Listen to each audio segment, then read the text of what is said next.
तरमीमी finance bill विफाकी काबीना में पेश किया जाएगा। किसी मखसूस गिरोह के बारे में नहीं बल्कि अफगानिस्तान के बारे में सोचें। सब्सक्राइब करें और बेल दबाएं ताकि कोई खबर रह न जाए।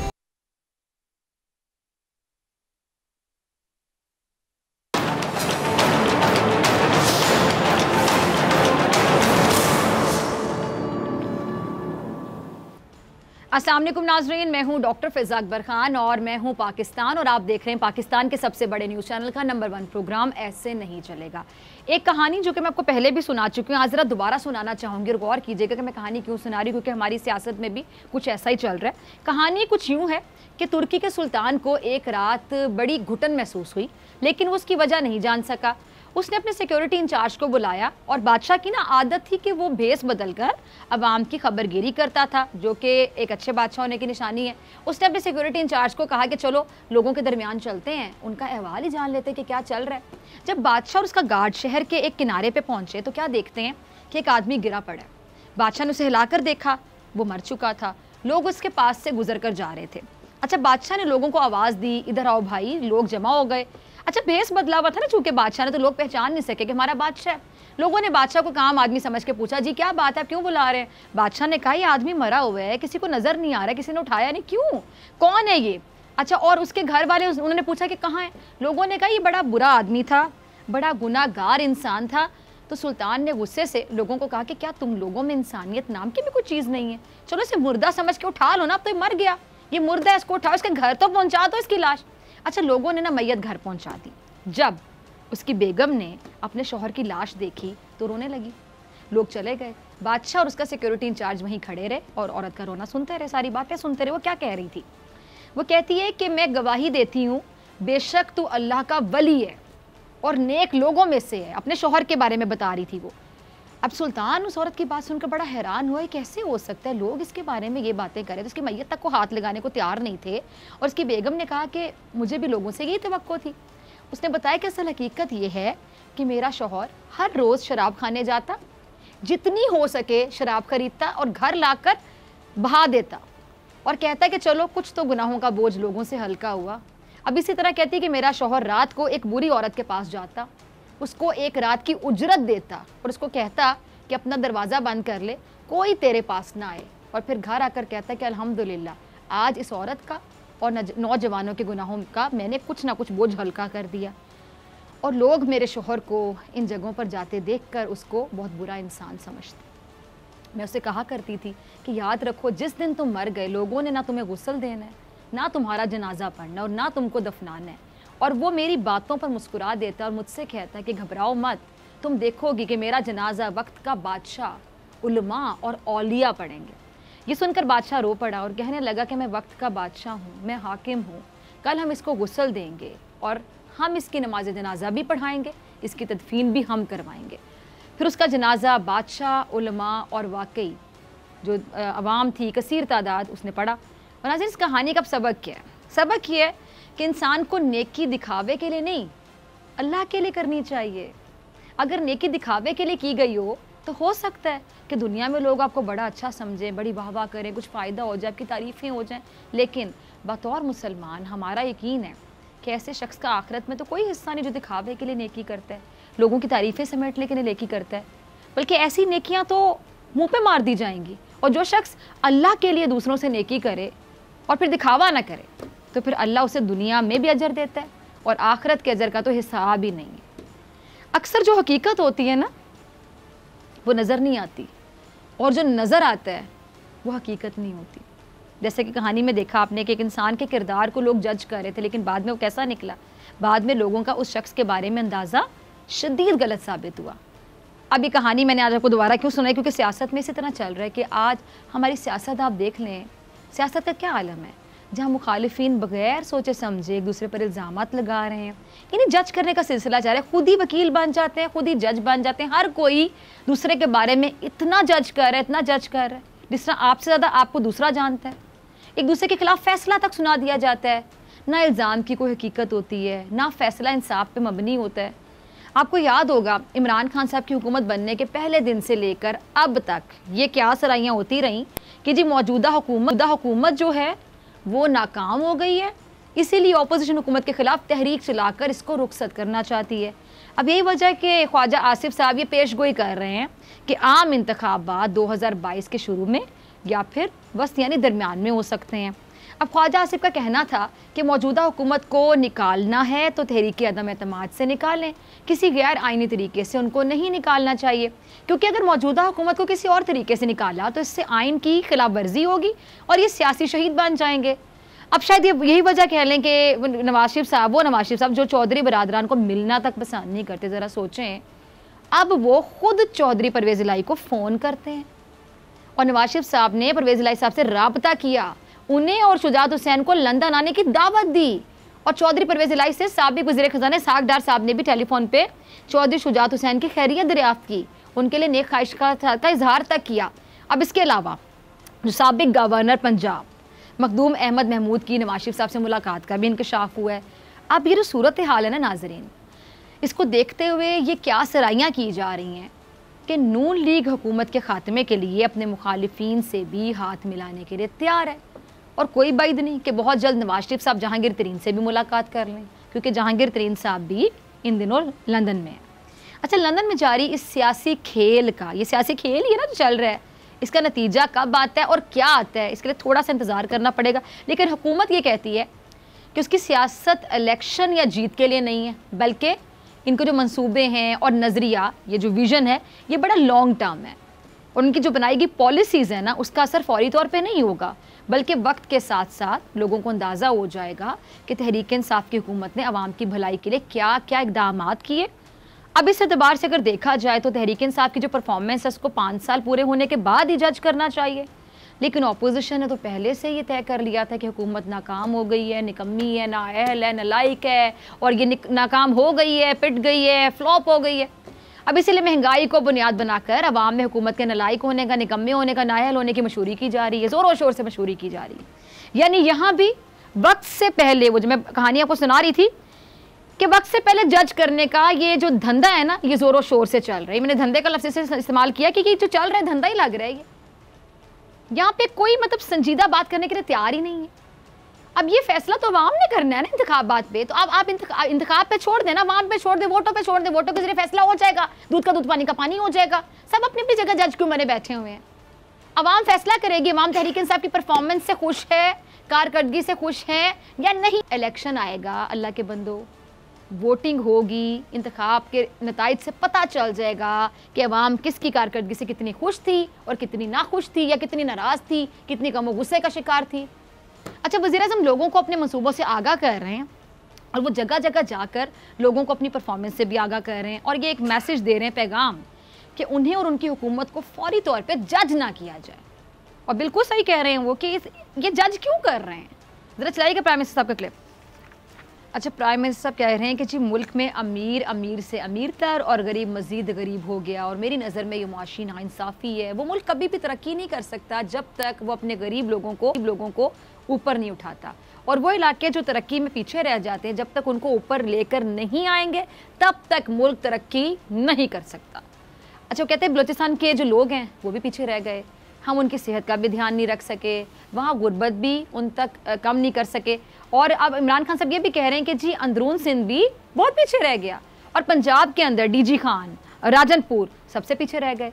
अब इसीलिए हमारी वो कहने की कोशिश है कि जब हमारी मुद्दत पूरी हो तो पीछे रह जाने वाले ये इलाके तरक्की की सफ़ में शामिल हो जाएं, तरक्की की दौड़ में शामिल हो जाएं। अब इन्होंने ये भी कहा कि गिलगित बल्तिस्तान में भी गुर्बत ज़्यादा है, लेकिन गिलगित बल्तिस्तान के पहाड़ी सिलसिले दुनिया के खूबसूरत तरीन है। बिल्कुल सही कहा इन्होंने, बिल्कुल सही। इसलिए कहते हैं सियाहत गिलगित बल्तिस्तान का असासा बन सकता है। और सियाहत में वो कहते हैं स्विट्ज़रलैंड अगर 70 अरब डॉलर कमा सकता है तो हम क्यों नहीं कमा सकते। अल्लाह ने इस मुल्क को बेपनाह नेमतें बख्शी हैं, बेशक बख्शी हैं, लेकिन कहते हैं हमने अल्लाह की दी हुई किसी नेमत का फ़ायदा नहीं उठाया। वज़ीर साहब ने कहा कि जी मुल्क की तारीख में पहली बार 47 अरब रुपए की स्कॉलरशिप्स दी हैं और इसको मेरिट पर देने के लिए मैं खुद मॉनिटर करूँगा। कोई भी नौजवान जो पढ़ना चाहता है वो स्कॉलरशिप के लिए अप्लाई कर सकता है। अच्छा, प्राइम मिनिस्टर ने महंगाई का एतराफ़ किया और क्या कहते हैं कि इस वक्त पूरी दुनिया में महंगाई है। हमने आटा, घी और ये दालों पर सब्सिडी के लिए एहसास राशन कार्ड मुतारिफ करवाया है, जिसके तहत इन अशिया पर 30% बता रहे हैं 30% सब्सिडी मिलेगी। अब एक तरफ हुकूमत अपनी परफॉर्मेंस पर बड़ी मुतमईन है, सेटिस्फाइड है और आवाम को भी सेटिस्फाई करने की पूरी कोशिश कर रही है। लेकिन हमजा शहबाज साहब हुकूमत की मुद्दत पूरी करने से पहले ही ये जज कर रहे हैं कि हुकूमत बिल्कुल बुरे तरीके से फ्लॉप हो गई, नाकाम हो गई। चलाइएगा ज़रा हमजा साहब का क्लिप।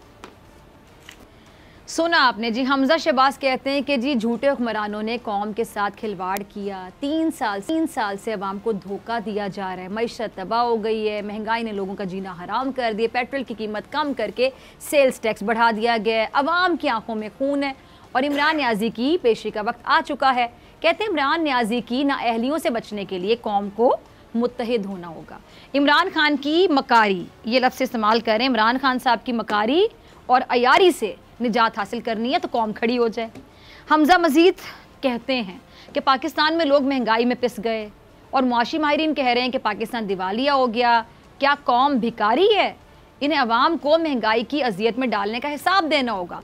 आज कौम के बच्चे भूखे हैं, मरीजों के पास दवा के पैसे नहीं हैं, अवाम को 1 करोड़ नौकरियां देने वाले मुल्क में कर क्या रहे हैं?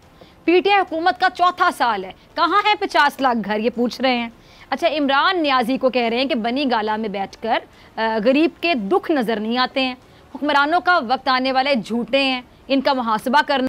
अब जहाँ अपोजिशन हुकूमत को सोचे समझे बगैर कुछ भी कहे जा रही है, जज किए जा रही है, वहीं पे हुकूमत के अपने भी इस पर उंगलियां उठा रहे हैं। ये एक क्लिप होगा, ज़रा चलाइएगा, जस्टिस वजीहुद्दीन का। अच्छा जी, सुना आपने, जस्टिस रिटायर्ड वजीहुद्दीन दावा कर रहे हैं कि इमरान खान का बनी गाला का जो घर है उसको चलाने के लिए जहांगीर तरीन और कुछ और दीगर अफराद 30 लाख रुपए महाना दिया करते थे, जो बाद में 50 लाख रुपए महाना कर दिया गया। अब जहांगीर तरीन ने इनके जो ये बयान है उसकी साफ अल्फाज में तरदीद कर दी और कहा है कि जी मैंने 1 रुपया भी बनी गाला के लिए नहीं दिया। 30-50 लाख दूर की बात, वो कहते हैं 1 रुपया नहीं दिया। अब इसके बाद ये जो जस्टिस रिटायर्ड वजीहुद्दीन साहब, इन्होंने कल हुकूमत की इत्तेहादी जमात MQM के रहनुमाओं के साथ मुश्तरका प्रेस कॉन्फ्रेंस की और प्रेस कॉन्फ्रेंस में इनका ये कहना था कि जी जो कुछ भी मैंने इमरान खान के हवाले से कहा मैं उस पर कायम हूँ, वो सच है, इसमें कोई दूसरी बात नहीं है। हुकूमत मुझ पर हत्या इज़्ज़त का मुकदमा कराए, अदालतें खुली हुई हैं, लेकिन सवाल ये कि मेरी बात से फवाद चौधरी के हुकूक की पामाली हुई या इमरान खान की। अच्छा, ये वजीहुद्दीन ने जहांगीर तरीन को भी तनकीद का निशाना बनाते हुए कहा कि इमरान खान के जहांगीर तरीन से ताल्लुक़ कोई ख़राब नहीं है। चीनी स्कैंडल का फ़ायदा जहांगीर तरीन को हुआ है और जहांगीर तरीन अपने जहाज़ की बात करें, मैं बात आगे बढ़ाना नहीं चाहता। अब वजीहुद्दीन अपने ही कह लें कि नशेमन पर बिजलियाँ गिरा रहे हैं, जिसके जवाब में तहरीक इंसाफ ने इनके खिलाफ कार्रवाई करने का फैसला कर लिया। फवाद चौधरी कुछ कह रहे हैं इस हवाले से, ज़रा चलाइएगा। अच्छा जी, क्या कह रहे हैं फवाद चौधरी के वजीहुद्दीन ने इल्ज़ाम लगाया है कि जी जहांगीर तरीन 50 लाख रुपए बनी गाला के घर के लिए दे रहे थे, जबकि जहांगीर तरीन ने उनके इल्ज़ामात की तरदीद कर दी है। और फवाद ये कह रहे हैं कि जी इजहार राय से मुतालिक मुल्क में कोई कानून नहीं है, आज़ादी इजहार राय के हक़ के साथ जिम्मेदारी का हक़ भी आता है, लेकिन बदकिस्मती से हम आर्टिकल 9 की खिलाफ वर्जी देख रहे हैं। यहाँ आम आदमी की बात तो क्या, वज़ीर आज़म की इज़्ज़त महफूज नहीं है। और क्या कह रहे हैं फवाद, कह रहे हैं कि जी हम देख रहे हैं कि यहाँ पर किसी की इज़्ज़त को छालना कोई बड़ा मसला ही नहीं रह गया, क्योंकि इसकी वजह ये कि जो हत्या के इज़्ज़त के केसेस हैं और जो इनफरादी शख्सियात के इज़्ज़त नफ्स से मुतालिक जो केसेस हैं उनको सीरियस लिया ही नहीं जाता। जब वज़ीर आज़म पाकिस्तान के ऊपर इस तरह के प्रोपेगेंडे किए जाते हैं, उससे पूरे मुल्क के लोगों का जो एतमाद है वो मजरूह होता है और हमारा ये मानना है कि जी इसके ऊपर सख्त एक्शन लेना बड़ा ज़रूरी है। सवाल ये कि अगर मुल्क के वज़ीर आज़म की इज़्ज़त को मीडिया में आसानी से उछाला जा सकता है, मुल्क के चीफ एग्जीक्यूटिव के लिए अगर कोई मीडिया के उसूल नहीं है, कोई रिस्पॉन्सिबिलिटी जिम्मेदारी नहीं है, तो फिर आम आदमी के क्या हाल होगा। अच्छा, वज़ीर आज़म की ज़ात को जिस तरीके से निशाना बनाया गया, कहते हैं काबिल मुज़म्मत है, इसलिए हमने फैसला किया कि वजीहुद्दीन पर क्रिमिनल केस दायर किया जाएगा, जबकि जस्टिस रिटायर्ड के इल्ज़ाम को चलाने वाले मीडिया चैनल्स को भी नोटिस दिए जाएंगे। अब इस मामले पर शहबाज गिल भी कुछ फरमा रहे हैं, ज़रा उनका क्लिप भी चला दीजिएगा। जी सुना आपने, फवाद चौधरी की तरह शहबाज गिल भी जस्टिस वजीउद्दीन को लीगल नोटिस भेजने का इशारा दे रहे हैं। शहबाज गिल क्या कह रहे हैं कि जी वज़ीर आज़म के पास तनकीद बर्दाश्त करने के लिए बहुत बड़ा दिल है, बहुत ज़्यादा हौसला है, इसलिए उन्होंने जस्टिस वजीउद्दीन की तनकीद को बर्दाश्त किया। लेकिन कहते हैं कि जी हर चीज़ की एक लिमिट होती है, एक हद होती है, इसलिए पूरी पार्टी ने फैसला किया है कि उनके साथ नहीं चला जा सकता। मैं ये नहीं कहूँगा कि जस्टिस वजीउद्दीन बहुत गलत आदमी है। और क्या कह रहे हैं शहबाज गिल के जी तहरीक इंसाफ ने उनकी पार्टी मेंबरशिप 2015 में ही मनसूख कर दी थी। पार्टी उन्हें लीगल नोटिस भेज सकती है और जस्टिस वजीउद्दीन को इमरान खान के घर की जानिब जाने की इजाज़त नहीं है। सस्ती शोहरत हासिल करने वाले पीटीआई चेयरमैन के खिलाफ ऐसी बातें ना करें। अच्छा, इससे पहले भी जिस किसी ने कहते इमरान खान के खिलाफ ऐसी बातें की हैं वो बेइज्जत। अब हुकूमत के अपने तो इसे जज कर रहे हैं, लेकिन वहीं पे अज़मा बुखारी और सईद गनी इलेक्शन कमीशन को जज कर रहे हैं। पहले अज़मा का क्लिप चला दीजिएगा, उसके बाद फिर सईद गनी साहब का। जी सुना आपने दोनों को, पहले आपने अज़मा बुखारी को सुना और फिर आपने सईद गनी साहब को सुना। और अब हर कोई, मेरे ख्याल से मैं कहूँगी कि हर कोई ना अपने अपने गिले, अपनी अपनी शिकवे शिकायतें कर रहे हैं। हर कोई इदारों को तो कभी एक दूसरे को जज करता हुआ दिखाई दे रहा है। और ये गैर ज़रूरी जजमेंट मुल्क की मुफाद के लिए यकीनी तौर पे नुकसानदेह हो सकती, फ़ायदा तो नहीं दे सकती ना, नुकसान ही पहुँचाएगी, क्योंकि इस तरह बेयकीनी की कैफियत फैलती है। और बेहतर है कि जो खुद साख्ता जजमेंट है ना, इसको फिल फॉर बंद कर दिया जाए, वरना ऐसे नहीं चलेगा। मिलते हैं ब्रेक के बाद।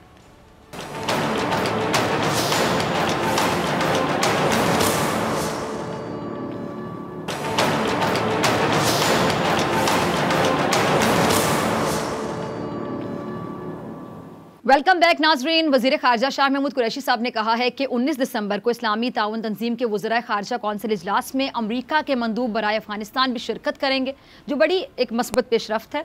और उन्होंने कहा है कि अफ़गानिस्तान में 10 लाख बच्चे ग़िज़ा की कमी का शिकार हैं।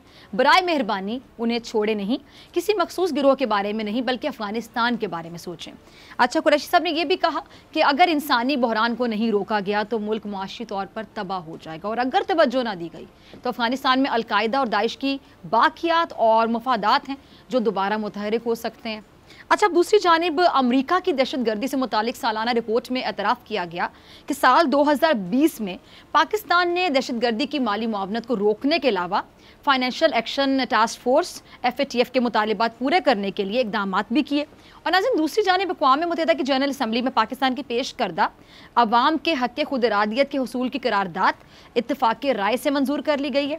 और तर्जुमान दफ्तर ख़ारजा ने बताया है कि करारदाद की दुनिया के तमाम खित्तों से 72 ममालिक ने हिमायत की है। और करारदाद वाज़ेह तौर पर गैर मुल्की कब्ज़े के तहत लोगों के हक़ खुद इरादियत है उसकी हिमायत करती है। अच्छा, ज़ुमरे में भारत के ज़ेर कब्ज़ा मकबूजा जम्मू और कश्मीर के लोग भी शामिल हैं। इस सब पे बात करने के लिए मेरे साथ मुअज़्ज़ज़ मेहमान मौजूद हैं। साबिक़ सफ़ीर और माहिर बैनुल-अक़वामी अमूर डॉक्टर जमील अहमद साहब, बहुत शुक्रिया वक्त देने के लिए। डॉक्टर साहब, इस्लामी तावन तंजीम के वज़राए ख़ारजा कौंसिल के इजलास में ये जो अमरीका के मंदूब खुसूसी बराए अफ़गानिस्तान उनका शिरकत करना और अफ़गानिस्तान की जो सिचुएशन है, सूरत हाल, उस पर पाकिस्तान की मेज़बानी करना, आप कैसे देख रहे हैं? क्या कुछ उम्मीद पैदा हो रही है कि आलमी बरादरी अफ़गानिस्तान के लिए कुछ करने का सोच रही है, कुछ करेगी? नहीं, ये पाकिस्तान की कोशिश है और ये मीटिंग भी पाकिस्तान के कहने पर बुलाई गई है। और ये मीटिंग OIC की एक्स्ट्रा ऑर्डिनरी मीटिंग है, जिसको कहते हैं मिनिस्टर ऑफ फॉरेन काउंसिल की, काउंसिल ऑफ फॉरेन मिनिस्टर की। तो ये इस मीटिंग को आर्टिकल 10 के तहत बुलाया जाता है OIC के, और उस आर्टिकल 10 में सारा कवायद तरीके दिए हुए हैं। पाकिस्तान और कवायद और तरीक़ों के मुताबिक दुनिया के 50% से ज़्यादा मेंबर जो हैं 57 कंट्रीज़ में से, उनकी हिमायत हासिल करने के बाद, यकीनन उससे बहुत ज़्यादा हैं, उसके बाद ये मीटिंग का इनेकाद हुआ। ये मीटिंग का इनेकाद होना बज़ाते खुद एक अच्छी और खुशाइंद बात है, और इस सिलसिले में यकीनन हमें फॉरेन मिनिस्ट्री की इस एफर्ट को ज़रूर सराहना चाहिए। नंबर 1। नंबर 2 कि इसके आउटकम क्या हो सकते हैं, वो फॉरेन मिनिस्ट्री की एक कोशिश है, यानी एक पाकिस्तान की कोशिश है। लेकिन क्योंकि दुनिया अक़वाम इतनी ज़्यादा कठिन इस पर शराइत लगा चुकी है और ज़मीनी हक़ाइक़ से हटकर शराइत लगा चुकी है, और मैं ये इसलिए कह रहा हूँ कि मैंने सोमालिया में अपनी आंखों से चीज़ें देखी, मैंने ईस्ट तिमोर में फ्रीडम फाइटर्स की आज़ादी हासिल करने के बाद और हुकूमत हुर्रियत पसंदों की हुकूमत बनाने के बाद मैंने ऐसे ही कुछ हालात देखे जिसमें हुर्रियत पसंद लीडर शनाना गोजमाओ वो कोशिश के बावजूद तमाम साथियों से को बिल्कुल अलहदा नहीं कर सके और हुकूमत में हमेशा बिल्कुल नए आदमी नहीं ला सके, आहिस्ता आहिस्ता करते हैं। इस मीटिंग का जिसमें कि फॉरेन मिनिस्टर ने जिक्र किया है, इसका मकसद उन्होंने बता दिया है कि असल मकसद ये है कि कोई इसका हम हल तलाश कर सकें, दुनिया के सामने हम मसाइल रखें और उसका हल तलाश कर सकें। खास तौर पर ह्यूमैनिटेरियन क्राइसिस जो है, जो अलमिया जन्म ले चुका है ह्यूमैनिटेरियन, जिसमें के वर्ल्ड फूड ऑर्गेनाइजेशन के सरबरा डेविड नॉर्मन का है। वो कहते हैं कि लोग भूख से मरना शुरू हो गए हैं। 95% अफराद को वहाँ खाना पूरा मैसर नहीं हो रहा है, जिससे लोग बाकी चीजों के अलावा भूख से मर जाएंगे। आपकी इंट्रो में आपने बयान फरमाया कि अमेरिका के खुसूसी नुमाइंदे जो हैं स्पेशल एनवॉय वो हिस्सा ले रहे हैं। तो अभी पिछले दिनों तो मिल के गए हैं अफगानिस्तान के जो इंटरिम फॉरेन मिनिस्टर जब आए थे तो उनसे मुलाकात करके गए हैं। इसमें शामिल होना अमेरिका का एक बड़ी अहमियत और बड़ी ज़रूरी बात है। लेकिन बहरहाल उनके फ़राइज़ मनसबी में भी यही बात है अमेरिका के स्पेशल मंदूब के कि अफगान से मुतल्लिक जो बातें होती हैं उससे अपने आप को मुंसलिक रखें। तो मेरे लिए कोई एक बड़े अजूबे की बात नहीं है, अगर ना आते तो मेरे लिए एक बड़े अजूबे की बात होती। तो बहरहाल वो आए। उसके अलावा न सिर्फ ये P5 के बाकी ममालिक भी एज एन ऑब्जर्वर, देखिए ना, वो भी आ रहे हैं। तो ओआईसी के मेंबर नहीं है अमेरिका, लेकिन वो एज एन ऑब्जर्वर आ रहे हैं। इसी तरह जर्मनी, कनाडा, ऑस्ट्रेलिया, जापान, इनको भी इनवाइट किया गया है। और मैं समझता हूँ कि तमाम के तमाम ममालिक क्योंकि डोनर कंट्रीज हैं, इसलिए वो भी आएंगे इस मामले में। और सबसे बड़ी बात यह है कि जिस तरह हमारे फॉरेन मिनिस्टर कहते हैं कि हम ये चाहते हैं कि तालिबान की बात सुने आप कि तालिबान क्या कह रहे हैं, उनकी क्या मजबूरियां हैं, और उनकी जितनी ह्यूमैनिटेरियन क्राइसिस का मामला है उसमें वो क्या कहते हैं, और ह्यूमन राइट के हवाले से जो उन पर कदगनी लगाई गई हैं, 5 जो उन पे कंडीशंस लगाई गई हैं, वो कौन सी हैं, उसमें कितने कामयाबी हुए हैं, उनकी जुबानी सुने। हम पाकिस्तान जो है वो हम उनके स्पोक्स पर्सन नहीं है, आपके फॉरेन मिनिस्टर कह रहे हैं, और हकीकत भी यही है। अफगानिस्तान एक सॉवरेन, हम उनके स्पोक्समैन तो नहीं हो सकते हैं। और उन्होंने कहा कि जी आप अपनी बात मुकम्मल करें डॉक्टर साहब। अच्छा, अगर मुकम्मल होगी तो मेरा सवाल ये था कि अमेरिकी रिपोर्ट में तो दहशतगर्दी के खिलाफ पाकिस्तान की कोशिशें, इसका एतराफ़ किया गया, लेकिन साथ ही ये दावा किया गया कि जी अफगानिस्तान और भारत को निशाना बनाने वाले गिरोह जैसा कि हकानी नेटवर्क, लश्कर तैयबा और जैश मोहम्मद पाकिस्तान की सरजमीन से काम करते रहे हैं। मतलब अमेरिका हर हाल में पाकिस्तान को किसी न किसी तरह हम कहें कि प्रेशर में रखना चाहता है। क्या कहेंगे अमेरिकी रिपोर्ट और FATF के इस मामले पर आप? ये हर साल रिपोर्ट लिखते हैं ये, और कल ही रिपोर्ट शाया की है उन्होंने, और इस रिपोर्ट पे उन्होंने जिक्र किया है कि पाकिस्तान के सरजमीन से लोग अफगानिस्तान में अब भी जा रहे हैं और अफगानिस्तान में प्रॉब्लम क्रिएट करते हैं। उन्होंने लश्कर तैयबा का जिक्र किया है, लश्कर मोहम्मद का जिक्र किया है, उन्होंने इस तरह और काफ़ी तंजीम का, और उन्होंने जो है बॉम्बे अटैक का भी जिक्र कर दिया है इसी रिपोर्ट में। और FATF के हवाले से उन्होंने क्या बता दिया है कि हाँ काफ़ी कोशिश की है पाकिस्तान। ये डिप्लोमेटिक तरीके होते हैं कि हाँ पाकिस्तान ने इसमें काफ़ी कोशिश की है, लेकिन जो बाकी ये चीज़ें रह गई हैं, ये इसमें दुश्वारियाँ हैं। तो मेरे लिहाज से ठीक है। उन्होंने कहा कि we acknowledge the efforts of Pakistan in addressing most of the points and problems what was given to FATF। उन्होंने ये सारी चीजें करने के बाद वही जो राग इंडिया लापता है उसको दोबारा उन्होंने इस रिपोर्ट में भी शामिल कर दिया है। तो मेरे लिहाज से उन्होंने तमाम चीजें इसमें शामिल कर दी हैं। उससे अंदाजा ये होता है कि अमेरिका जिस जगह पे पहले चल रहा था उस जगह पे अभी भी है।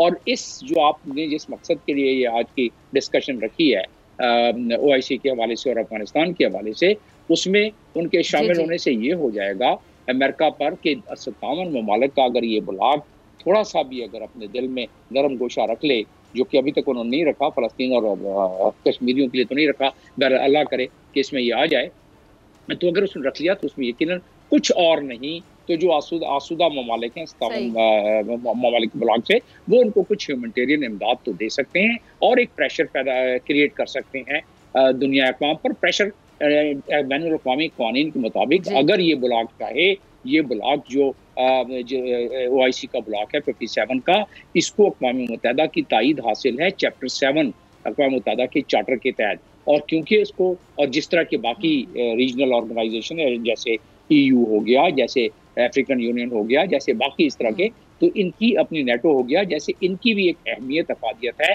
अगर ये 57 ममालिक जो रेजोल्यूशन चाहें पेश करना जनरल असेंबली में अगर एक साथ करे तो जनरल असेंबली को रेजोल्यूशन पास करना पड़ जाएगा।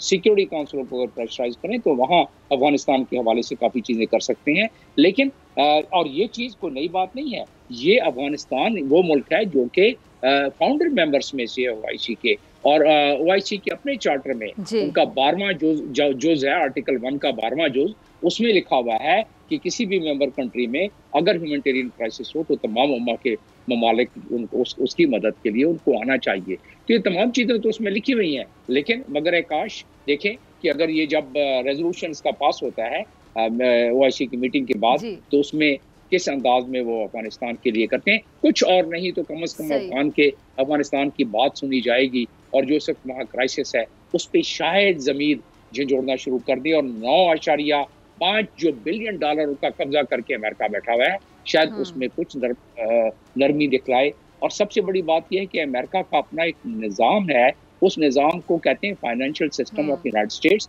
अगर आप अपने इस अकाउंट से ही पाकिस्तान अकाउंट से दूसरे अकाउंट में डॉलर से अगर आप रुपए जमा कराएं, तो पहले वो अमेरिका जाता है, उनके निज़ाम में फाइनेंशियल निज़ाम से क्लियर होके फिर वो आपके अकाउंट में दो। लिहाजा जितने भी वहाँ इदारे काम कर रहे हैं अफगानिस्तान में, उन्हें पैसे ट्रांसफर करने के लिए, चीज़ें खरीदने के लिए अमेरिका के फाइनेंशियल सिस्टम से गुजरना होता है। और आजकल कुछ पाबंदियों की वजह से यूनाइटेड नेशंस के अपने सरबराह, जिनसे कम से कम 2 से मेरी बात हुई है, उनको दुश्वारी हो रही है पैसे ट्रांसफर करने में, जो अक़वाम मुत्तहिदा के अपने ह्यूमैनिटेरियन फंड्स हैं उसको, तो वो अमेरिका को अब इस मामले में शायद नरम गोशी कोई अख्तियार करे, और जब देखे कि 57 ममालिक एक साथ खड़े हैं तो शायद कुछ कर सके। लेकिन डिपेंड करता है कि सऊदी अरब, गल्फ कंट्रीज और जो अमेरिका के इस वक्त हवारी हैं, वो कितना इस मामले में अमेरिका को कन्विंस कर सकते हैं।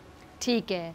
अच्छा डॉक्टर साहब, अक़वाम मुत्तहिदा में जो पेश की गई पाकिस्तान की करारदाद है, इसकी मैं अगर बात करूँ तो ये करारदाद मकबूजा कश्मीर के लोगों के लिए भी हम कह सकते हैं कि उम्मीद की एक किरण बन गई, क्योंकि दुनिया के तमाम खितों से 72 ममालिक ने हिमायत की है। तो क्या पाकिस्तान सिफारती सतह पर इस करारदाद से कोई फ़ायदा उठा सकता है? क्या फ़ायदा उठा सकता है आपके मुताबिक? नहीं, देखें, इसमें 2 बातें करना बड़ी ज़रूरी है। ये करारदाद जब भी पाकिस्तान या दुनिया का कोई मुल्क भी ऐसी करारदाद अक़वाम मुत्तहिदा में पेश करेगा, तो अक़वाम मुत्तहिदा उसे पास करेगी मेजॉरिटी से। वजह उसकी क्या है कि अक़वाम मुत्तहिदा के चार्टर में पहले ही चैप्टर में दिया हुआ है कि उसमें हक़ खुद इरादियत को दुनिया में उसको मुकद्दम समझा जाएगा और उसकी पासदारी की जाएगी। यही चीज़ जो है वो universal declaration of human right में भी दिया हुआ है। तो ये एन इंटरनेशनल लॉ के मुताबिक है। और एक इससे पहले बहुत ज़बरदस्त रेजोल्यूशन पास हुआ था, जिस तरह का आप अभी बात फरमा रही हैं, इससे बहुत ज़्यादा स्ट्रॉन्ग, वो रेजोल्यूशन का नंबर है 2649। उस 2649 में भी हक़ खुद इरादियत की भी बात की गई थी और फ्रीडम फाइटर्स की हिमायत की बात की गई थी कि अगर फ्रीडम फाइट को अपने हक़ खुद इरादियत के लिए अगर कोई फ्रीडम फाइटर्स अपने स्ट्रगल कर रहे हैं तो दुनिया अक़वाम को उनकी मदद करनी चाहिए। ये अक़वाम मुत्तहिदा की रेजोल्यूशन पहले से तकरीबन 25-30 सालों से मौजूद है। तो इस की ठीक है, मॉरल ग्राउंड के लिहाज से अच्छी बात हो गई, लेकिन इसका कोई ऐसा एंड रिजल्ट आपको नजर नहीं आएगा जो कि इम्प्लीमेंटेशन। देखिए, ये तो जनरल असेंबली की रेजोल्यूशन है ना, इम्प्लीमेंटेशन के लिए उन्हें चैप्टर 7, चैप्टर 6 जो अक़वाम मुत्तहिदा का चार्टर है उसके मुताबिक अगर करें, और वो सिक्योरिटी काउंसिल कर सकती है और कोई नहीं, उसके तहत ही इम्प्लीमेंटेशन हो सकता है, वरना नहीं हो सकता है। जी ठीक है जी डॉक्टर साहब, बहुत शुक्रिया आपके वक्त के लिए। नाज़रीन, आपसे मुलाकात होगी ब्रेक के बाद। मेरे साथ मौजूद होंगे मुज़म्मिल असलम साहब, बात करेंगे मईशत के हवाले से।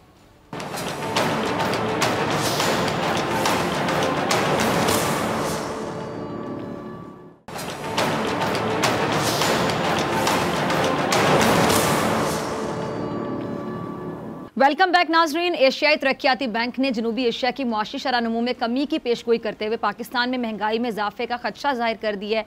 और पाकिस्तान में महंगाई बढ़ने की वजह बिजली की कीमतों और आलमी मार्केट में अशिया की कीमतों में इजाफा करार दिया गया।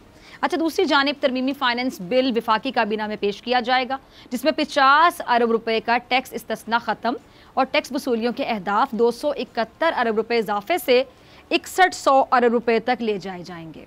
अच्छा, पेट्रोलियम डेवलपमेंट जो लेवी है उसमें हर माह 4 रुपये इजाफा करके इसे 30 रुपये तक ले जाया जाएगा। और इसके साथ साथ साबिक चेयरमैन FBR शब्बर जैदी के मुल्क के दिवालिया होने से मुतालिक जो बयान था और फिर वजाहत पर भी प्रोग्राम में मैं बात करूंगी। मेहमान मौजूद है, किसी तारुफ के मोहताज नहीं, माहिर माशियात और तर्जुमान वज़ारत ख़ज़ाना मुज़म्मिल असलम साहब। बहुत शुक्रिया मुज़म्मिल साहब ज्वाइन करने के लिए। मुज़म्मिल साहब, खबरें चल रही हैं कि हुकूमत जो नए मिनी बजट है इसमें 140 अशिया हैं जिस पे 17% GST लगाने जा रही है और महंगाई की मारी आवाम ऐसी खबरों से ज़ाहिर बात है खुश तो नहीं होंगे, परेशान है। आप इस मिनी बजट के हवाले से कुछ तफसीलात शेयर करना चाहेंगे नाजरीन के साथ? नहीं, बिल्कुल, मैं आपके साथ इसमें थोड़ी सी क्लैरिटी देना चाहूँगा और शुक्रिया, आपने मौका भी दिया। जी। देखें फिजा, पहली बात तो ये कि पाकिस्तान में जब से कम से कम मैंने मईशत को कवर करना 2003-4 से शुरू किया है, वहाँ से लेके 2018 तक बहुत ही शायद ही कोई एक आध साल ऐसा हो जिसमें मिनी बजट ना दिया गया। हमने हमेशा मिनी बजट आते रहे, ठीक है। फिर ये हुकूमत आई तो इन्होंने अपनी पहले साल मिनी बजट दिया। उसकी एक वजह थी कि वो क्योंकि ये हुकूमत आई थी जुलाई में, तो पिछली हुकूमत जो थी नून की, उन्होंने इनका बजट दे दिया ताकि वो इलेक्शन में जीत सके। तो फिर इनको आके उस बजट को सही करना पड़ा क्योंकि वो इलेक्शन बजट दे गए थे। फिर इसके बीच में 2 साल इनकी हुकूमत के थे, कोई मिनी बजट नहीं दिया। इसमें आपके सामने हालात हैं, कोरोना आया, बहुत सारी चीजें आई, इसमें इंडिया ने हमसे हमला कर दिया, FATF के मसले, लेकिन हमने कोई मिनी बजट नहीं दिया।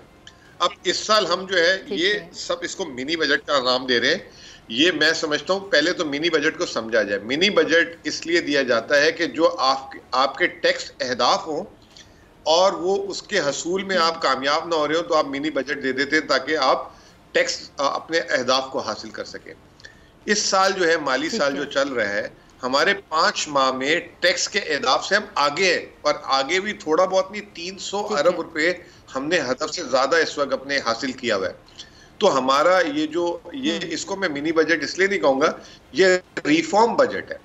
इसमें हम कुछ रिफॉर्म कर रहे हैं। अब रिफॉर्म क्या कर रहे हैं, आप भी हैरान हो रही होंगी कि ये देखें नए नए अल्फाजों के शायद गोरख धंधा खेल रहा है।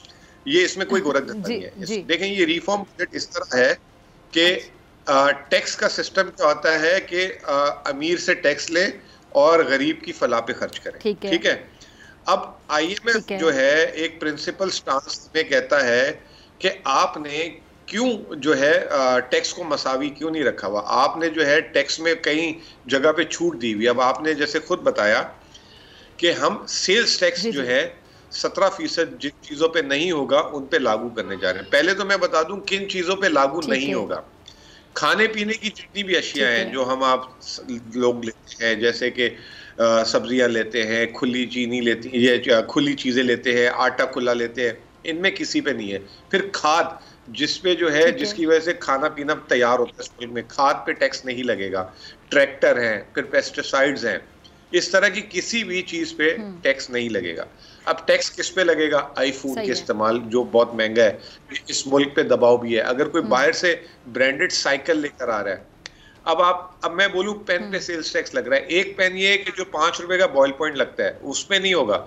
जो बाहर से लग्जरी पेन्स आ रहे हैं जो $1000 के होते हैं, 2-2 लाख रुपए के, 50-50 हजार रुपए के, आपने देखे भी होंगे, ठीक है, उस पे अगर लग और जिनको हर कोई अफोर्ड भी नहीं कर सकता जी, तो इस तरह की चीजें। अब कॉर्नफ्लेक्स है, अगर कोई बाहर से इंपोर्टेड आ रहा है या कोई बहुत ही इंपोर्टेड किस्म की जो है बेकरी के आइटम्स आते हैं, आपने देखा होंगे बिस्किट वैसे तो 10 रुपए का ही मिल जाता है और 1000 वाले डब्बे भी हैं, आपने अगर स्टोर्स में देखे हो। तो इस तरह की चीजों पे जो है लगेगा। अच्छा, वो जो है एक आम आदमी की बास्केट नहीं है जो वो खर्चा करता है, ठीक है। तो ये कोई कह रहा है, अगर कह रहा है कि लोगों की जो ऐसी चीजों को खरीदते हैं, ठीक है जी। अच्छा, अब दूसरा ये कि ये कितना है। अब हमारे मुल्क की आमदनी सालाना है 55,000 रुपए। अब मैं 1 मिनट के लिए आप पे आ जाता हूँ। फर्ज करें कि आपकी आमदनी 55,000 रुपए है और ये जो नया टैक्स लगेगा ये 350 अरब रुपए का है। अगर मैं कहूँ आपकी 55,000 रुपए की आमदनी है और मैं आपको जो है सिर्फ जो है 35 पैसे उसमें से मजीद टैक्स आपसे ले लूंगा, तो आप पे बोझ पड़ेगा? ठीक है, नहीं पड़ेगा ना। तो ये जो है सिर्फ ये जो टैक्स की जो आमदनी है मुल्क की और 350 रुपए जो है 350 अरब है, ये इतना सा हजम है। और ये लगा भी किस पे रहे, मैंने आपको बता दिया। तो ये एक बिल्कुल मिस इन्फॉर्मेशन फैलाई जा रही है ताकि जो है लोगों के अंदर मजीद बेचैनी हो और जो है लोग जखीरा अंदोजी करना शुरू कर दें। ये अच्छा मुज़म्मिल साहब, मैं आपकी मौजूदगी का फायदा उठाते हुए जरा एक सवाल पूछना चाहूंगी। ये बहुत से लोगों के जहन में आ रहा होगा, अक्सर आप जैसे जो बड़े अच्छे माहिर मुआशियात, जब उनसे हम प्रोग्राम में बात करते हैं तो अक्सर कहते हैं जी कि बस बेचैनी फैलाने के लिए एक लहर फैलाई, रूमर्स फैलाई जा रही हैं। चले ऑपोजिशन किसी हद तक कह सकते हैं कि रूमर्स फैलाने में आगे आगे होती है और उनका काम है जाहिर बात टफ टाइम देना, लेकिन कुछ तज्जियाकार जो कि इकॉनमी पर गहरी नज़र रखते हैं, मईशत पर गहरी नज़र रखते हैं, बड़े अच्छे तरीके से समझाते हैं, कुछ ऐसे लोग भी फिर रूमर्स फैला रहे होते हैं आपके मुताबिक। किसी का नाम नहीं लेना चाहती, सिर्फ क्लियर करना चाहती हूँ कि क्या वाकई ऐसे लोग भी ये बातें और आवाम में बेचैनी फैला रहे होते हैं, हालांकि हकायक कुछ और होते हैं? देखिए, मैं आपको एक बात बताऊं, इस वक्त इस मुल्क में इंटेलेक्चुअल डिसऑनेस्टी का बहुत जिसे कहते हैं बड़ा किरदार है हम में और आप में मायूसी फैलाने का। अच्छा, मैं भी 18 साल से जो है मईशत कवर कर रहा हूँ, अलग अलग दौर देखे मैंने, ठीक है ना। मैं टीवी पे एक एंकर से ज्यादा आता हूँ क्योंकि दिन में 2-3 प्रोग्राम्स कर लेता हूँ। मैंने कभी भी ना अगर तनकीद भी की है ना तो नेगेटिविटी नहीं की, अगर किस तनकीद की है ना तो किसी की एक पॉलिसी पे की होगी। ये नहीं बोला कि मुल्क तबाह हो गया, मुल्क बंद हो गया, मुल्क में तनख्वाही नहीं दी जा रही। अब जैसे मैं भी नाम नहीं लेता, एक बहुत पुराने मेरे उस्ताद भी थे शायद एक यूनिवर्सिटी के, उन्होंने ये कहा कि ये स्टेट बैंक का जो खुद मुख्तारी का बिल आएगा ना तो ये मुल्क दिवालिया और मुल्क टूट जाएगा। अब ऐसा बयान एक प्रोफेसर जिसने इतना और फिर ये हुकूमतों में काम किया, उसने कहा मुल्क टूट जाएगा, तनख्वाहें देने को पैसे नहीं होंगे, यूं नहीं होगा, वो नहीं होगा। और एक एंकर उनको बिठा के प्रोग्राम और फिर उसको वायरल किया गया। फिर अभी आपने एक बात की कि उनका तो नाम ले ही लेते हैं, शबर जैदी साहब ने कहा कि ये मुल्क बैंक करप्ट हो गया। तो मैंने शबर जैदी साहब से मेरा ताल्लुक भी अच्छा है, मैंने उनको बजाय पर्सनल जाती मैसेज करने के ट्विटर पे मैसेज कर दिया उनको, उस सारों के सामने। मैंने कहा आप मुझे समझाएं कि ये आपका स्टेटमेंट। उन्होंने मेरे नाम से एड्रेस किया, मिस्टर मुजम्मिल मैं ये नहीं कह रहा था, मेरी तकरीर का एक हिस्सा उठा लिया, मेरा कहने का मतलब ये था वो था। अच्छा, इसी पे मैं आगे आपसे कमेंट चाहूंगी। ये शबर जैदी साहब ने जो बयान की वजाहत की, जो कि आप भी बता रहे हैं कि ट्विटर पे भी वजाहत की, तो वो कहते हैं मैं सिर्फ ये बताना चाहता हूं कि जी मौजूदा करंट और जो ये जो माली खसारा है इसके मामला दिवालिया जैसी जो सूरत हाल है वहां तक जा सकते हैं, तशवीशनाक सूरत हाल जाहिर कर रहे हैं, जिन्हें वो कह रहे हैं हल करने की, सॉल्व करने की अच्छा ज़रूरत है। तो वो कह रहे हैं मेरा मतलब ये था, मकसद ये था। आपसे भी खैर उनकी फिर तफसीली बात हो गई। तो ये कैसे कंट्रोल फिर करेगी हुकूमत इतना बढ़ता हुआ करंट अकाउंट खसारा? देखें, पहली बात तो ये कि मेरे से वो बहुत ज़्यादा उम्र में भी बड़े हैं, तजर्बा भी इनका ज़्यादा है, लेकिन अल्हम्दुलिल्लाह मेरी ना मेमोरी हर साल का अगर आप पूछेंगे ना तो मैं आपको बता सकता हूँ। देखें, इस वक्त जो मौजूदा खसारा है ना वो पाकिस्तान का तारीख का बुलंद तरीन है, ठीक है ना। और दूसरा जितना भी खसारा है, हमारे पास जो वसाइल हैं वो पाकिस्तान के कम से कम तारीख के बुलंद तरीन है। तो आपको बात समझ आ गई, हमारे पास वसाइल तारीख के बुलंद तरीन है और खसारा तारीख के बुलंद तरीन नहीं है। तो हमारे लिए ये वक्त गुजारना जो इस वक्त आलमी मार्केट में मुश्किल चल रहा है, यही इस हुकूमत की खूबसूरती थी कि इसने इसको बुरे टाइम को जो है कैसे मैनेज कर लिया, ठीक है ना। और वो कहते हैं कि जी कुछ करेंगे नहीं तो कुछ जो है ना बहुत मसाइल बढ़ जाएंगे। आप देख लें कि मई में जो है 155 रुपए की करेंसी थी, आज 178 रुपए हो गई। हमने शरह सूद को बढ़ाया, हमने गाड़ियों की ड्यूटी पे ऊपर नीचे चीज़ें की। अभी ये जो आपके सामने बात हो रही है रिफॉर्म बजट की, ये वो तमाम चीज़ें हैं कि शॉक एब्जॉर्बर क्रिएट किया जा रहा है कि अब बार बार अब बहुत हो गया। 74 सालों में 22 IMF प्रोग्राम लेती है कि कभी हम चाइना के पैरों पे पड़ जाते हैं, कभी अमेरिका के, कभी हम सऊदी अरब के पैरों पे पड़ जाते हैं। कब हम अपने पैरों पे खड़े होंगे और कब हम अवाम अपने आप को जो है सुधारेगी और इन चीज़ों से निपटेगी? अब देखें, आपके सामने गैस का बहरान है, ठीक है। मैं कहता हूँ कि जी ये गैस का बहरान ये हुकूमत से ज़्यादा हम अवाम का क्रिएट किया गया है। आप जब छोटी होंगी आपको याद होगा कि हमारे घर के चूल्हे जले रहते थे, हम बंद ही नहीं करते थे, ठीक है ना। एक ज़माने में जब पानी, जब जैसे हम कराची में है ना, हमें पानी खरीदना पड़ता है। अब ज़रा सा नलका खुला होना तो हमें तकलीफ होती है, लेकिन जब मैं छोटा था मुझे याद है हमारे घर के अगर कोई नलका जो है ना ख़राब है ना तो उसका पानी गिरता रहता था, हम बंद ही नहीं करते थे, नीचे से कुआं चला लेते थे। तो ये जो है हमारी जो माजी की बदएहतियाती और ये जो हमने अपने वसाइल को जिस तरीके से तब भी अगर हमें याद कर लेते, ये जी ये अब अवेयरनेस पैदा। अभी भी देखें, हम कौम एज अ कौम जो है कभी कोई बोलते हैं तो वो माजी का रेफरेंस देने लग जाते हैं। उस दौर में तो ऐसा नहीं होता था। तो देखें, एक वक्त होता है एक चीज का, कोई ऐसा तो नहीं अल्लाह ताला ने जो है अनलिमिटेड ज़खायर दे दिए थे इस मुल्क के। अब हम परेशान हो गए, अब हमें गैस बड़ी अहम और बड़ी गहरी बात कर रहे हैं। तो ये तमाम चीजें जो हैं, तो इस हुकूमत की जो एक अच्छी चीज ये है कि ये हुकूमत जो है ना कड़वी है, मैं ये कड़वी गोली है आप यूं कह लें। ये जो है ये नहीं देख रही कि अगला इलेक्शन लड़ना है, या अभी कल का बाई इलेक्शन आप देख लें, खानीवाल का हार गए ना ये। अगर ये दूसरी हुकूमत होती तो इस तरह का अगर कोई इलेक्शन होता तो उससे पहले वहां जाके सेटिंग करवाना शुरू कर देते, सड़कें बनवाना शुरू कर देते, उल्टे सीधे लाइटें लगवाना शुरू कर देते वक्ती तौर पे। और जो है एक की जिसकी जो है जरूरत की चीज को बंद कर देते हैं, वहां दूसरी जगह जो इलेक्शन जीतना है। तो इस हुकूमत का जो मैं आपको ये कहूँगी कड़वी गोली है जो खुद भी निकल रही है और आवाम को भी निकलवा रही है, ताकि सब सेहतमंद हो जाए आगे जाके, ये ना हो कि हम जो है ये मजीद बीमार होते जाएं। ठीक है, यानी टेम्परेरी फ़ायदों को नहीं देख रहे, ये परमानेंट फ़ायदे हासिल करना चाहते हैं कि कौम को मज़ीद फ़ायदा दिया जा सके परमानेंट बुनियादों पर। ठीक है जी, बहुत शुक्रिया आपके वक्त के लिए। इसी के साथ डॉक्टर फ़िज़ा अकबर खान को दीजिए इजाज़त। आपसे मुलाकात होगी इंशाल्लाह पीर के रोज़, सेम टाइम सेम चैनल। अगर ज़िंदगी ने वफ़ा की, दुआओं में याद रखिएगा, अपना बहुत सारा ख्याल रखिएगा। अल्लाह ने के बाद।